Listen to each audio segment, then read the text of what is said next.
Saudi আরবে জুমার দিনে অনেক দোকান বসে, আর সেখানে অনেক কিছু কিনতে পাওয়া যায়।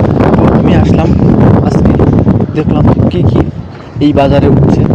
তো এখানে বাংলাদেশি ভাইয়েরা এবং বিভিন্ন দেশের মানুষজন এখানে তারা কেউ প্যান্ট, কেউ শার্ট, কেউ পাঞ্জাবি, কেউ আতর ইত্যাদি বিক্রি করে। তো সবাই দেখতে পাচ্ছি এখান থেকে শার্ট কিনছে, কেউ মানে যার যেটা পছন্দ সে সেটা কিনছে।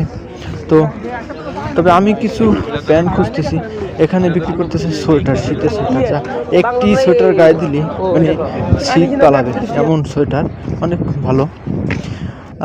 আজকে এই দেখুন এখানে হচ্ছে শাকসবজির উঠছে, ইয়েমেনি, তারপরে আপনার মিশরি এরা। আর আমি দুটো প্যান্ট কিনলাম, এই প্যান্ট দুটো নিয়ে এখন বাসায় যাচ্ছি, তার সাথে কিছু খাবার। নামাজ শেষ, তো আমি এখন বাসায় যাচ্ছি এই প্যান্ট নিয়ে। তো বন্ধুরা, ভিডিওটি ভালো লাগলে সবাই লাইক, কমেন্ট, শেয়ার করবেন।